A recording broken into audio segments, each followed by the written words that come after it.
Saiu uma publicação aqui no País ao Minuto, ok? Hoje, domingo, né? Brasileiros burlados em milhares por mulher a viver em Portugal.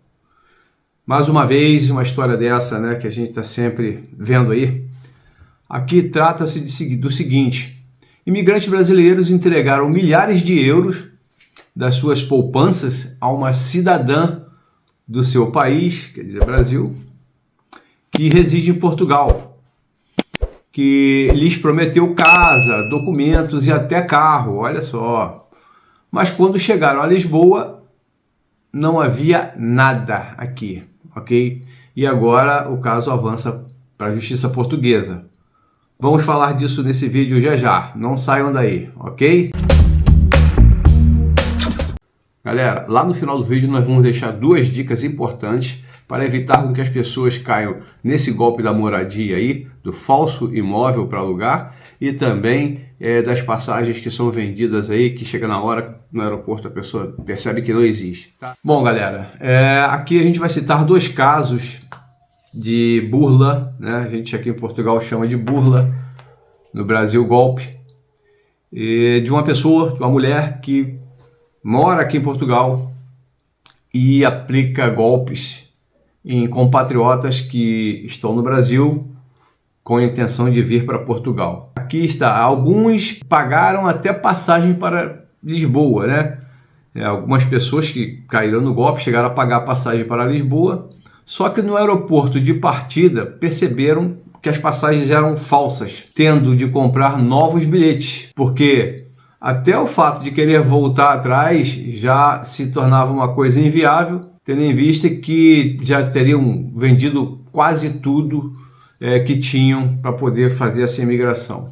Então, outros chegaram a contrair empréstimos para entregar nas mãos da compatriota, que tinha conhecido através do Facebook ou por referência de pessoas próximas. Então é o que eu falo, gente. Não é muito fácil a gente ter certeza que alguém é honesto, né? Hoje em dia, a mente dessas pessoas que gostam do dinheiro alheio sem fazer força, elas têm uma criatividade fora de sério. Então, as pessoas têm que ficar atentas a tudo. Então, vamos lá. Mas só apenas duas dessas pessoas que a gente está falando aqui, que foram vítimas, aceitaram dar nomes, aceitaram levar o caso, expor o caso. Esse caso ele não é atual, não é dos dias de hoje, né? A matéria foi publicada hoje, mas esse caso ele já tem um tempinho. Então vamos ver aqui. A pessoa de quem se queixam é a mesma, ou seja, essas duas vítimas estão falando da mesma pessoa. Alguém que os tratava muito bem por telefone, também imigrante brasileira, morando aqui em Portugal, que parecia mesmo assim, fazia um gênero de uma pessoa confiável, né? Porque até videochamadas fazia com senhorios, conseguia falsos senhorios, né? Alguém ao lado, para reforçar o grau de veracidade do que se falava ali. E também algumas pessoas supostamente ligadas a estandes de venda de automóvel, né? Que aqui em Portugal se chama assim, no Brasil é agência de automóvel, para também ali já aproveitar o gancho e fazer um pacotezinho ali já de casa alugada, associado a uma possível compra de um carro, um aluguel, coisa parecida. Aqui a fala dessa senhora aqui, que eu não vou falar o nome dela aqui, porque isso não vem ao caso e para a gente evitar outros problemas. Então ela dizendo, olha, eu vim de carro, vim de moto, fiz empréstimos também para dar dinheiro para ela, para golpista, que estou pagando ainda e ainda vai ser em 12 vezes, conta a vítima de 32 anos de nacionalidade brasileira, que chegou a Portugal em 12 de outubro de 2022, com as duas filhas menores, ainda convencida de que haveria uma casa alugada lá na cidade de Golegan, para morar com as duas crianças, até o marido vir também. Então, esta vítima viajou do Equador, né, que é o país do marido, onde vivia há alguns anos, e quando chegou ao aeroporto para partir para Lisboa, soube pelo serviço da companhia aérea de que as suas passagens que ela havia comprado eram falsas. Bom, tendo em vista isso, mesmo assim, ela resolveu comprar novas passagens e seguir com a viagem, visto que já seria inviável voltar, como eu disse, né? Ela viajou com as filhas, comprou passagem de ida e volta, porque ainda acreditou que pelo menos a casa já estaria reservada aqui quando chegasse, gente. Olha só, a pessoa ainda acreditou, vou viajar assim mesmo, não dá para voltar mais, que a casa está lá, depois eu vejo como é que fica. Para você ter uma ideia, isso, palavras dela, o meu código de passagem, né, o código do bilhete, era o mesmo do fulano aqui, vamos chamar aqui de João, que era uma segunda vítima, tá, gente? Uma pessoa do sexo masculino. O código do bilhete era o mesmo, né? A golpista forneceu esse número para um e para outro. Afirmou a imigrante, referindo-se a um outro imigrante brasileiro que também se queixou de ter sido burlado pela mesma pessoa e aceitou dar a cara e o nome para denunciar a situação a esse órgão aqui. Nunca imaginei que alguém poderia fazer isso comigo, né? Que sou uma mãe com 2 filhas, uma delas até autista, gente. Só que quando a mãe e 2 filhas chegaram em Lisboa, não havia ninguém à espera no aeroporto, conforme prometido. Quando ela percebeu que a passagem que tinha era falsa, falou para a alegada suposta, pedindo para que pelo menos devolvesse o dinheiro, né, incluindo o valor da caução. A última mensagem que recebeu da mulher, segundo a vítima brasileira, ainda disse para a vítima o seguinte: você não sabe com quem você está mexendo. Fez uma ameaça, né? Aqui ela botou as manguinhas de fora de vez. A golpista acabou por bloqueá-la. Bom, chegando a Lisboa, gente, ela conseguiu a ajuda de um amigo para acondicioná-la na casa deles lá. E ela também pediu uma ajuda à Cruz Vermelha e à Segurança Social aqui em Portugal. Hoje vive num quarto alugado em Santarém com as 2 filhas e ainda depende de ajudas. A imigrante brasileira que aplicou esse golpe tinha residência aqui em Portugal. Ela a conheceu através do Facebook, em quem ela depositou uma grande confiança pelas informações que lhe chegavam também via Facebook. Ao todo, disse que passou para as mãos daquela compatriota 2.650 euros antes de deixar o Equador. Daquele valor, assegura que até agora não recuperou nada e que a polícia portuguesa lhe retirou as esperanças de que seja recuperável esse dinheiro. Segundo a imigrante brasileira, foi precisamente por querer ter uma imigração assim bem planejada que ela decidiu contratar alguém justamente para tratar de tudo em Portugal. E escolheu aquela pessoa, infelizmente, porque ela passava segurança e tirava fotos de família, já que estava estabilizada aqui em Portugal, né? A golpista incrementou tudo isso nas redes sociais, tirando foto, passando aquela imagem de que estava bem aqui, que estava regularizada, que tinha experiência, que tinha documento, para ganhar crédito. Assim, em julho do ano passado, a vítima começou a falar com a compatriota e no mesmo mês fez-lhe os primeiros pagamentos para que a assessorasse e lhe tratasse de toda a documentação. A golpista ainda chegou a pedir 6.000 euros, alegando calções e renda da casa. E, segundo aqui a vítima, olha, eu só não dei porque na verdade eu não tinha, senão teria dado. Depositei só 1.000 euros, que seria só uma calção e um aluguel e também 300 euros para a carta convite que ela vende. A golpista também vende carta convite, né? O que isso aí é proibido por lei.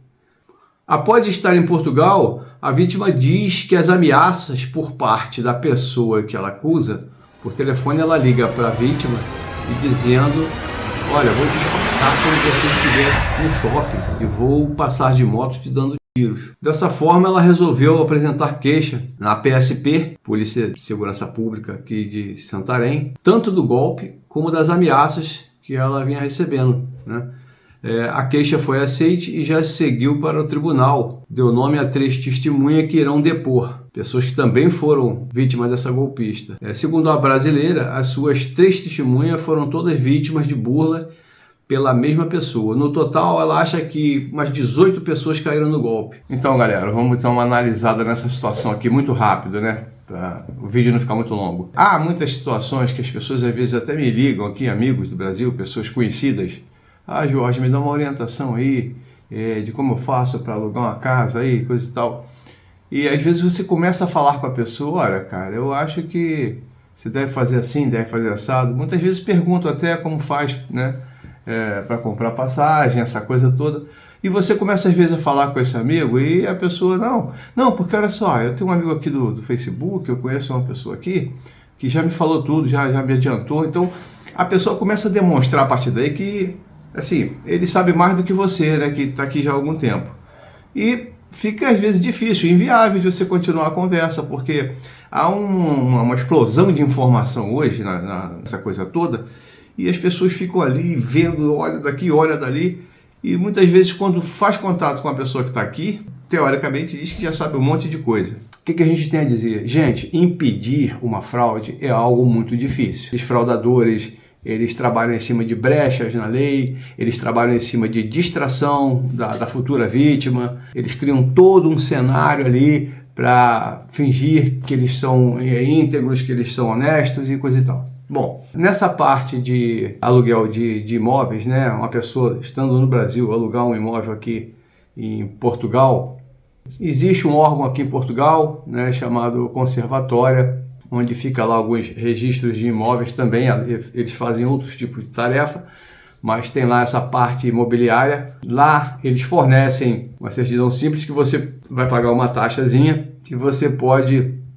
ver a integridade deste imóvel e ver também em relação à propriedade, se a pessoa que está dizendo ser dono daquele imóvel, se ela realmente vai estar registrado lá, e essa certidão fornece isso. Óbvio que isso aí não é garantia de que uma fraude não possa haver, mesmo assim. Se a pessoa é de má índole e ela tem um imóvel e ela não está nem aí para nada, o imóvel é dela, ela pode dar uma loucura nela, sei lá o que, alugar para 3, 4 pessoas e passar um tempo aqui fora de Portugal, sumir um pouco, deletar você do WhatsApp dela e arrumar um dinheiro. Tem gente para tudo no mundo, tá? Posso estar falando aqui uma hipótese louca, mas existe essa possibilidade. Inclusive eu já soube que aconteceu dessa forma. O fato de você conseguir na conservatória essa certidão simples que diz a integridade do imóvel, ver se ele tem dívida contraída, está íntegro, e se o João das Couves é o dono do imóvel. Isso aí você vai conseguir saber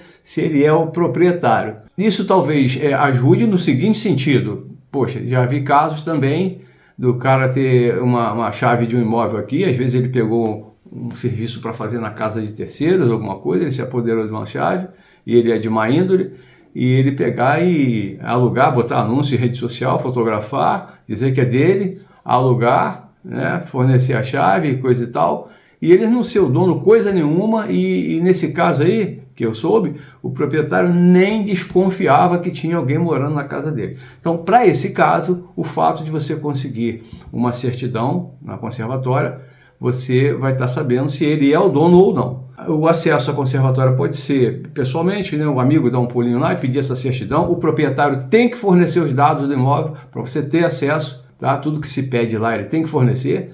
E também você pode conseguir isso via internet, né? E mandar para o seu e-mail e tal. Existe uma taxa que, se não me falha a memória, deve estar entre 15 e 20 euros. Pela internet é um pouquinho mais barato do que lá pessoalmente, que também vem fornecendo todas essas informações, tá? E em relação à venda de passagens, nós localizamos aqui uma amiga que nos serve aqui, nos atende, nos vende passagens quando a gente precisa viajar. A gente consultou ela e eu vou pôr agora o depoimento da Grace Gonçalves, ela é da empresa A Caminho de Sião, agência de viagens e turismo limitada, né? Ela é CEO, gerente proprietária dessa empresa. Ela vai prestar aqui um depoimento, dando uma orientação para as pessoas que compram passagens aéreas, alguns cuidados que a pessoa tem que ter na hora de comprar e uma maneira também da pessoa conseguir dar uma verificada, ver se aquela transação foi lícita, se o bilhete existe, se a empresa aérea tem conhecimento daquela transação, tá? Então eu vou colocar aqui um áudio dela, porque ela está em viagem, né? Eu agradeço gentilmente a participação dela aqui. Então vocês fiquem aí com o áudio, prestem bem atenção nas palavras dela, para que as pessoas evitem cair em furada na hora de comprar o bilhete de passagem, ok? Então vamos ao áudio. Olá, Jorge, tudo bem? Então, pelo que eu entendi, mais ou menos, do Brasil compraram com alguém aqui e a pessoa ficou lesada, né? Então, a melhor forma que a pessoa tem de saber, em primeiro lugar, a pessoa tem que saber se a pessoa que vende a viagem, ela está registrada no Turismo de Portugal, tá?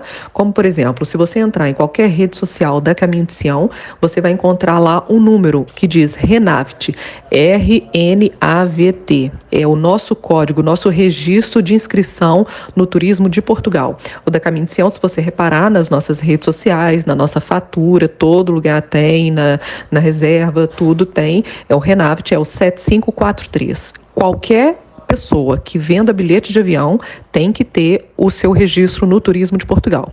E isso é muito simples fazer, é só ligar para o Turismo de Portugal, dar aquele RENAVT e saber se é daquela agência mesmo. E, claro, que aquele RENAVT ele corresponde a uma agência de viagens. As únicas pessoas que podem vender bilhete de avião ou qualquer outra viagem são as agências de viagens e as companhias aéreas, mas ninguém tem autorização para fazer isso, tá? Então a forma mais segura que a pessoa tem é conferir esse número de inscrição no Turismo de Portugal. Se a pessoa não está inscrita no Turismo de Portugal, é para desconfiar, né, e não deve comprar a passagem com essa pessoa. A segunda forma de verificar depois do bilhete emitido ou da reserva feita, porque o que acontece, Jorge, uma reserva feita não significa que o bilhete ele existe. E depois há muitas formas, muitas artimanhas que a pessoa tem de anular. Por exemplo, você tem uma reserva, você confirma, você faz o pagamento, eu faço a emissão. Nós, como agência de viagens, é possível, diante da companhia aérea, cancelar o seu bilhete depois de emitido, tá? A custo zero. Então, isso é muito importante. A pessoa, quando ela compra, ela tem que saber com quem ela está comprando. Por quê? Mesmo fazendo a emissão do bilhete, nós conseguimos fazer o pedido de cancelamento, que o nome que se dá a isso é void. É voidar um bilhete, desde que seja feito no próprio dia da emissão. Então, uma pessoa paga, a pessoa que vendeu, que se tiver acesso a isso, né, ela tem como voidar o bilhete e aquele bilhete não existe mais, tá?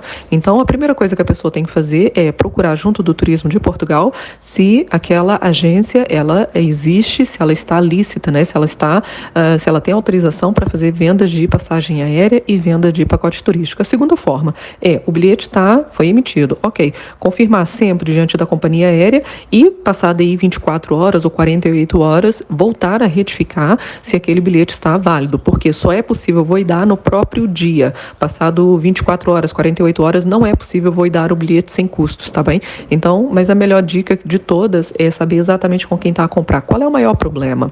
As pessoas querem preço. Então, se há um bilhete muito barato, você vai na internet, você faz uma pesquisa, você sabe mais ou menos quanto custa.